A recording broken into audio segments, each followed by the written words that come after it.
So that was Icelandic horses from Seneca. Did you visit some famous trendy places in London related to Harry Potter or Sherlock Holmes? No, we did not. We were going to go with all of our friends to the Harry Potter studios. Turns out you need to buy those tickets probably about a month or more in advance. They were completely sold out, and that devastated one of our friends. So that actually led to one of the coolest moments of the trip where we all got together, scoured the internet, we called all of the tour places, and finally we were able to scrounge up exactly 2 tickets and send that couple, which is what they really wanted to do, and that was the #1 thing that she really wanted to do. She was so devastated, and we were able to actually make it happen because we didn't give up. For like 7 hours that night, we stayed up till 2 in the morning searching and searching and searching, and we found 1 ticket like way on this faraway website, 1 ticket way over on this website, and then it took like basically calling and begging, but we got them on the same tour, and they got to go see Harry Potter stuff, so that was cool. But other than that, we didn't see anything Sherlock Holmes related or Harry Potter related, because you gotta kind of book in advance for most of those, and we didn't. So learned that the hard way too. And then Blazequakes, did you see any cool, exciting, or cute journals? Blazequakes asked. And unfortunately, I did not. We did pop into a few of the bookshops that were there, but we ended up spending most of our time staring in awe at the very fascinating books on US culture that most of the London bookshops had. Whenever we would look at it, it was so much more diverse than the stuff you see in the bookstores here in the United States. It covered Native American history, African American history, it covered like what happens to the colonies that America still has to the day. It was such a much broader spectrum of like socioeconomic perspectives of the US. It was really interesting, and it made me kind of do a double take at the bookstores we do have and wonder if there's a tone or a message and who might have an influence on it, because the range of available books for the US and like modern day issues that we saw in the smallest bookshop that we popped in was much broader than what you see over here. So that was interesting. But amongst all of that, I did not see any cute journals. Dragon's Midnight asked, did you have any culture shock? And if so, what was the most memorable or oddest culture shock moment? And actually, there were a few culture shock things that might be a little controversial. So I apologize if like I'm not trying to offend anyone, but the biggest culture shock was how much smoking there was. Chimps and I are both very sensitive to smoke, and so we don't stick around places that have a lot of cigarette smoke. In the US, a lot of laws no longer allow you to smoke within certain public spaces, and in London, like, everybody was smoking. And it made it very interesting and very tricky for us because I would have to like dig out my emergency inhaler so often, and we didn't expect it. So that was definitely the biggest culture shock, is that there were a lot of smokers, and if you're like me and that's an actual health problem, just be ready for that, because nobody talked about that in a way where I realized it could be so to the point, and so much of it that it could affect your health just walking to and from the tube as a tourist. So definitely keep that in mind. And the other thing was how diverse London was. It was really cool. I did not hear, some days we would be like walking through the city and I hardly heard any other English, but I heard languages from all over the world. We heard a ton of Chinese, Japanese.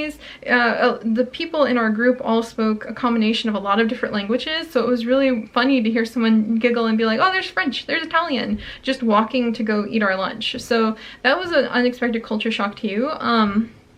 It's just how diverse everything was, and it was really cool. So that was really fun. And then the other culture shock was how much fun the kids had in public places. In the US, if you stripped your child down and chucked him into a fountain, somebody would come running at you and like kick you both out.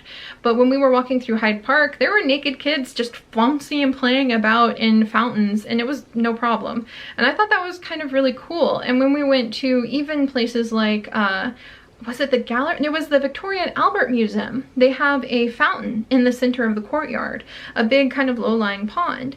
And the Victoria and Albert Museum is free, and the courtyard is big and fun.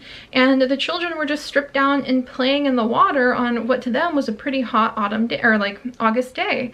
And I thought that was really cool because you don't see that here. You don't see the kids just kind of like interacting with public spaces that freely, and definitely not with such a casual air from their parents, just, you know, sprawled out on the grass watching their kids talking to each other. And then the kid comes out all wet and they just scrub them down, throw their clothes back on, and leave. And so I thought that was really fun. I know a lot of people might have a lot of opinions about like kids playing in places and parks kind of being integrated so that people feel so comfortable with just using them however that way, but nobody was wrecking anything and everybody seemed really happy. So that was another culture shock too. I didn't expect to see that. Also, everyone touches everything in museums. Be prepared. Chips had to really do some deep breathing, but you'll have thousands of years old artifacts that people have no problem with just touching all over. There'll be signs everywhere that say don't touch. No, please don't touch. This is a historical important artifact. Please do not touch. And everyone will touch it. You will have people throwing their arms around things while the alarms are going off in the British Museum, taking selfies with statues that are extremely fragile from the Mayan period, which is an extinct civilization more or less. And so you'll see a lot of that in the museums. That's another huge culture shock. Here in the US, if you so much as like lean in at some of the artifacts in a lot of places, guards swoop in. And there the guards were just like, until it was time to leave. That was another culture shock. When it's time to leave a place, like they're closing down, it's like somebody just, it's magic. The guards show up and they just get everybody out the door, usually within 5 to 15 minutes. We got kicked out 15 minutes before the British Museum closed. One day we were there so that everybody could leave. Like, the employees were leaving at closing time. And that's very different than in the US, where the employees are kind of expected to stick around even if you have lollygaggers. You're expected to really cater to the people who are attending even if you really want to go home. And that kind of showed up in some of the shops we would go to as well. What we really weren't expecting is that things would close down at 5 o'clock, and we were not ready for that. I mean, we're talking about places that you would go and eat. They would be done serving food by 7 o'clock, we're ready to eat dinner. That's usually the time you would go out to eat dinner in the US. Most of the places were closed. Most of the restaurants were done for the day. So just be ready for that and triple check how late the places you might want to eat at or that are going to be in the area that you plan on being around, you know, 6 or 7 will be open. And if it's a Sunday, most likely most of them are going to be closed. So really be ready for that. That was a huge culture shock too, because here restaurants don't close until like till like 8 or 9 o'clock. So that was another huge culture shock. Also, food is like done. We only had one restaurant where we had to wait for our food. Most restaurants where we would go to order our food, we would arrive, we would pick out our food, we'd put in the order. Within 5 to 15 minutes, we were eating a hot meal. Here in the US, it's usually 15 to 20 to 30 minutes before you're going to get your food that you ordered. So just be ready for that. That was another kind of really surreal culture shocky thing. By now, I have to admit I have failed and have most likely split these vlogs into multiple days. My apologies. This is Seri's rambling memories of her trip to London. I will continue to try to go fast. But we also have from our patron Blobfish the question of geese. Yes, saw geese in Hyde Park. They were pretty cute. I really loved seeing all of the various birds, especially water birds in Hyde Park. That was really fun. So there are geese. We did find them in London. And patron Severos asked, did you enjoy your meals during the trip? Immensely. Chips and I ate vegan the entire time because we are vegan. We actually ate out like almost every day because we would be out with our friends away from the Airbnb. We ate in a few times as well, just simple sandwiches and things. We got fresh bread and like peanut butter and jelly and fruit from Whole Foods and would pack meals in my backpack. So we always had an option if there weren't options, but pretty much always there were vegan options. If you look up Happy Cow, which is the website that we use when we travel, you will find tons and tons of vegan options in London, but most of the time you don't even have to look at Happy Cow. You can just walk up to most places and see their menus, and vegan options were everywhere. We would walk up to a random pizza shop and they would have a vegan pizza with the good vegan cheese on it. We ended up falling in love with Wakamama, which is like a chain, but we loved the food. So we actually had that delivered to our Airbnb when we would get back really exhausted a lot. So we had really, really good like Japanese fusion food, which is nothing like, we actually had a Japanese citizen with us in our group, and she was like, this is nothing authentic, but it's delicious. So we really enjoyed Wakamama, and they had an entire vegan and vegetarian menu, and pretty much almost every single place we went to was either specifically vegan, like Tidbits was really, really, really good. The Wolf and Hound, we ate there the last day. Their seitan burger was the most amazing thing, and their desserts were some of the best desserts we've ever had. If you're anywhere near the Wolf and Hound, which is a bit of a walk, but a walk away from the Victoria and Albert Museum and the Natural History Museum, highly recommend it. There was Ikidakimasu, I think, maybe that was it, was the Japanese restaurant that is a vegan Japanese restaurant. Pretty much the whole time we were able to eat vegan. It was all fantastic. I will say, for quick, easy, and cheap, Wakamama was our go-to. Their vegan bao sandwiches were amazing, and I fell in love with the udon noodle bowl. And when we were out and about looking for fancier things, Wolf and Hound was amazing. Tidbits was fantastic. Absolutely loved it. The food there was so good that our friends who were like dedicated carnivores were pawing over their cookbooks that they had and trying to order the cookbooks on Amazon to have waiting for them back at home. So Tidbits was great. Like, we ate at tons of fantastic places. Being vegan in London, which is actually the home, the original starting place of the term vegan and the vegan movement as we understand it now, veganism has existed elsewhere under different names and different concepts throughout the world and throughout history, but the actual phrase vegan began in London, and you can pretty much find a vegan option anywhere. At least anywhere we went. Like, and if one place doesn't have it, like the fish and chips shop did not have vegan options. Didn't bug us. There was a vegan option like next door. So yeah, we ate a ton of places. Vegan was completely easy in London, especially if you supplement some of it by just making your own sandwiches, because sometimes it's just easier when you're really busy to pull a sandwich out of your backpack than it is to try to hunt down a place where 6 people can go eat and you can solve like all the food for everyone while making sure there's a vegan option. So that was great. And then from YouTube comments, we have Sharon. What did you enjoy most at the museums, and what surprised you most about your trip? And yeah, honestly, like how early things closed down was a big surprise.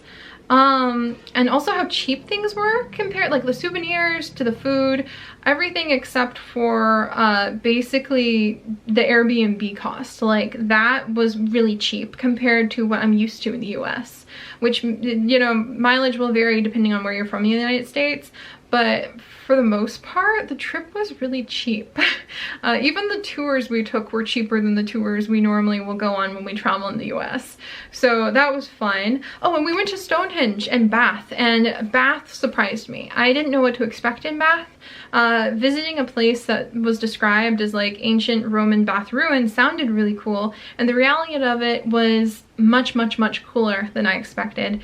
And Stonehenge was a lot smaller, and I didn't expect that in person. Like tall, height-wise, it was a lot smaller than I expected, but there was a vibe there, a air there that was different than what I expected too. So if you walk so your back is against the road when you're visiting Stonehenge, and you just sit down in the grass and look at it for a while, especially on the kind of like overcast, cloudy day that we were there, it definitely had a different vibe than what I was anticipating. And I'm really glad we went. I'm really, really glad we went, and Bath was beautiful. The city of Bath itself, I guess you could call it a city, was gorgeous. We were there on a tour, so we only had 2 hours there, the majority of which was spent in a line waiting to get into the Roman baths. But if we go back, we want to spend some days in Bath. There's so many little shops there. It was so beautiful. It was so crowded, and the line to get into the actual like Roman baths was super long, and people were touching the water. That water killed someone a few years ago. You don't want to touch it. Get used to everyone touching everything. That's another unexpected thing. Like here, I guess I'm a major rule follower. Everybody teased me a little bit about it on our trip, but you don't touch things that are thousands of years old. And everybody will touch everything there. Just be ready for that. I mean, it's one thing when it's like a castle. I guess if you've got so many castles and so many ancient stuff, maybe it doesn't feel as like important, but yeah, just be ready for everybody touching absolutely everything when you're there. So that definitely surprised me too, but I enjoyed the museums a lot. I mentioned a lot of the stuff that I enjoyed at the British museums earlier. Also, Midnight Howl guessed in the post I did on YouTube what the picture of the statues I had was, and those are indeed the Assyrian guard statues. They are statues that would be placed at the beginning of a city or a palace when you came into an Assyrian controlled like location, and they are really magnificent to see up close, especially when you think about the effect it would have on you walking in and thinking about the dominance of this culture, the military strength and might of this people. So yeah, the Assyrian statues are really cool at the British Museum. I highly recommend looking them up or going to see them yourself if you can, and thinking about the significance of what it would be like at that time period to have something that big made, and the impression it was supposed to push down on you about the might and the military strength, and thus the inherent possible danger if you don't follow along, of the people who controlled that. So that was really cool as well. Angie's the Sparrow asked, how was the vegan food in London? I mentioned that earlier. It was awesome. If you look, you will find tons of it. Most of the best vegan food is apparently on east side. We were stuck on west side. As I mentioned like last vlog, it's way harder to get from one side of London to the other than what you would expect. So 2 miles looks like nothing on Google Maps. It will eat up your entire day. It's not usually worth it just for lunch unless it's like the best place. So just keep that in mind. We loved Kensington. We loved being near Hyde Park. We loved being right next to a Whole Foods. We loved being right next to the station.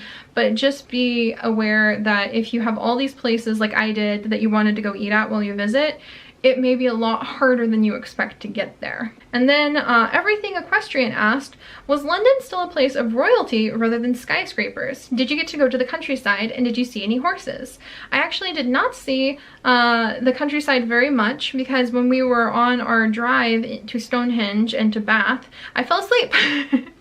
So I missed out on the countryside because we were so exhausted from all of the walking for all of the days that I fell asleep on the bus, which I never do. So that was kind of interesting. But I did see one horse. It was actually a policewoman on a police horse right outside of the Natural History Museum. She was sitting there I think just greeting everybody. Everybody was super excited and taking selfies with her horse, and she was just chill. The horse was chill.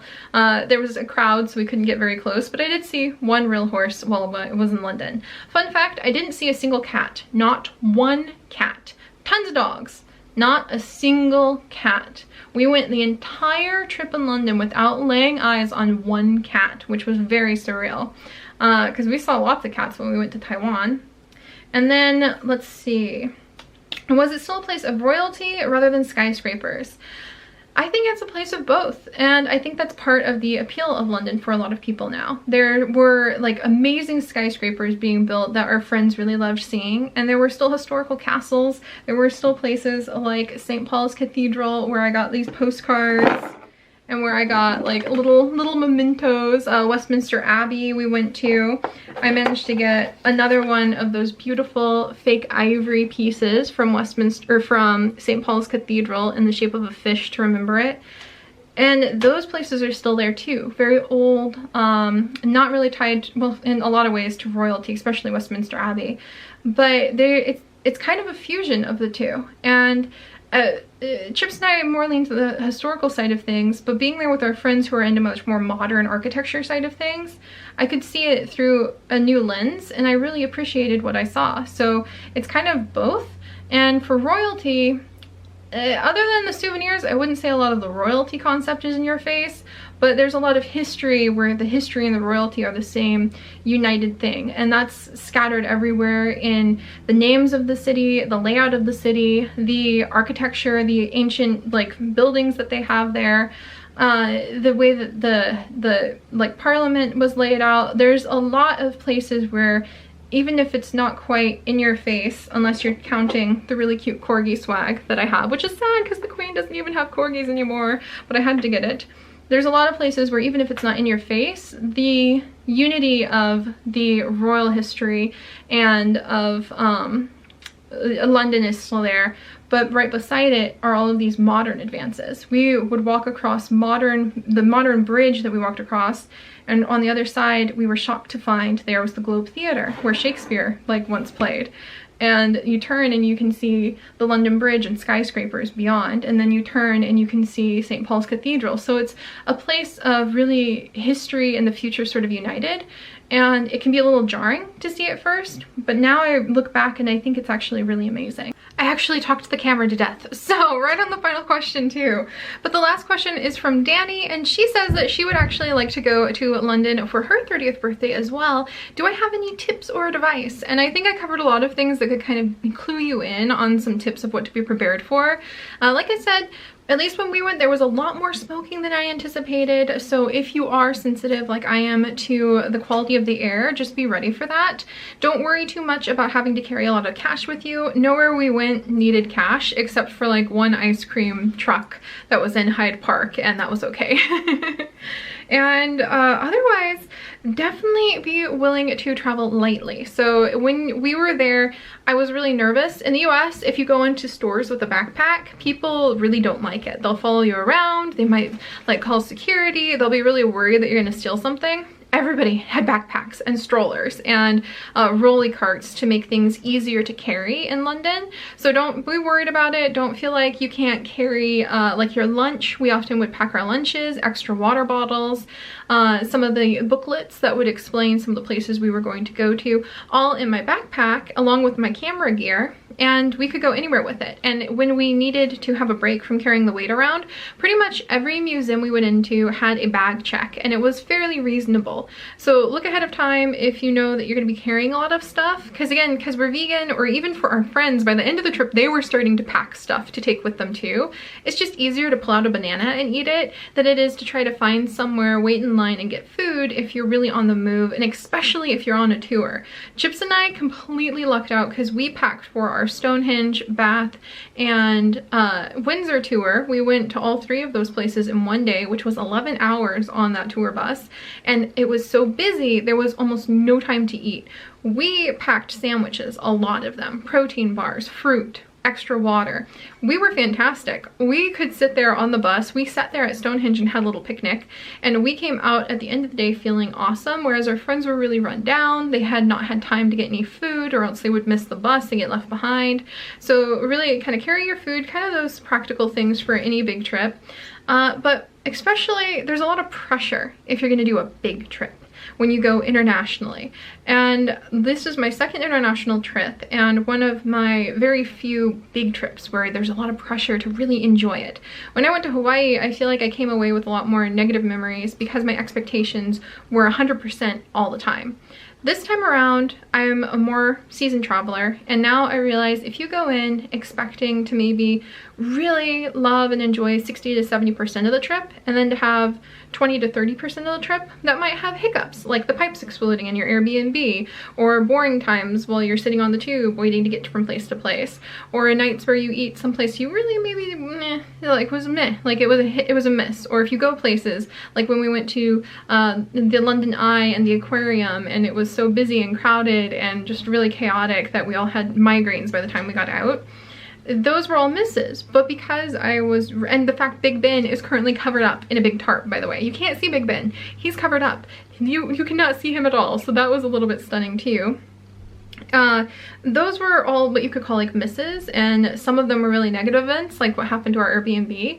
But this time around, I went going, okay, there's going to be probably some hiccups like that. So it was a lot easier to endure. And if I just focused on like, okay, and 60 to 70% of the time, I am going to do what it takes to have a nice trip. And I'm also very cautious, and I don't normally come out of my comfort zones. And the thing is, by this time in my life, I'm realizing there's a benefit of trying new things and doing things differently outside of your comfort zone. So for instance, we went to places that weren't on my list, like going to St. Paul's Cathedral or Westminster Abbey. They would have been interesting, but they weren't really high up my list of things I wanted to do. But I'm glad I went and I did them, and I really enjoyed them. So they were outside of my usual expectations, but I had a great time. But I didn't do things that would be way too outside, like the London Eye, or going up the Sky Shard and looking at the tour of the city, or climbing up to the top of St. Paul's Cathedral and looking out over the city. I'm terrified of heights.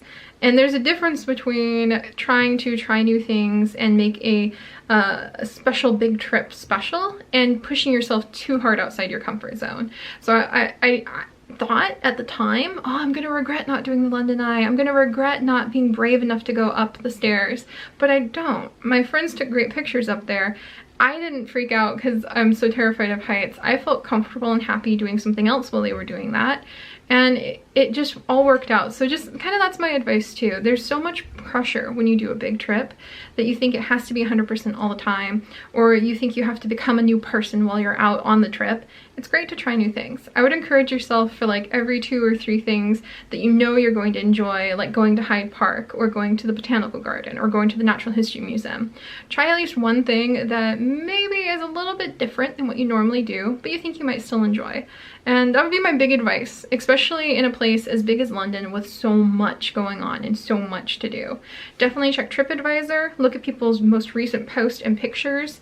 Really scan around your options and keep a lot of options in mind. Be flexible, and then I think you'll enjoy the trip and come away with a lot of fantastic memories. And celebrate the small things. I took tons of pictures just of the architecture, of the streets, of things that I thought were interesting, and I feel like that made the entire trip even more special to me because it didn't have to be like a big theme park. It wasn't like going to Disney World or something like that where everything had to fit a theme.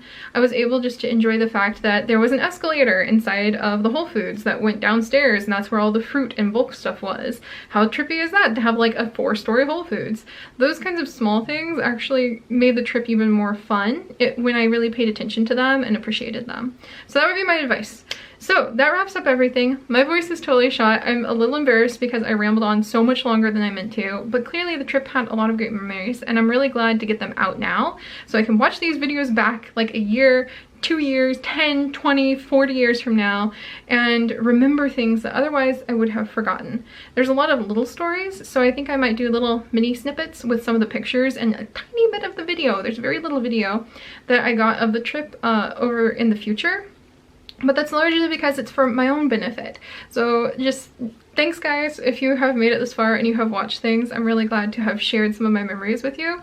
And there'll be little bits of it in the future. Don't worry if you've heard enough about my trip for London. It's just going to be so that I have that archive and that little time capsule that I can go back to and look at and be like, oh yeah, the chickens, oh yeah, the pigeons, oh yeah, when the pipes exploded in the Airbnb, and have that little video to be able to remind myself. So thank you guys so much for joining me, and I really hope my next trip I'll be able to share more details, more video, just more about what I loved of the experience so that I can encourage you guys to hopefully go out there and find things in the world that you can really love, and to know that if shy, silly me could save up and plan and push through like all the anxiety I used to have and travel internationally to country like Iceland. Everyone spoke English in Iceland, but like theoretically that's not my native language.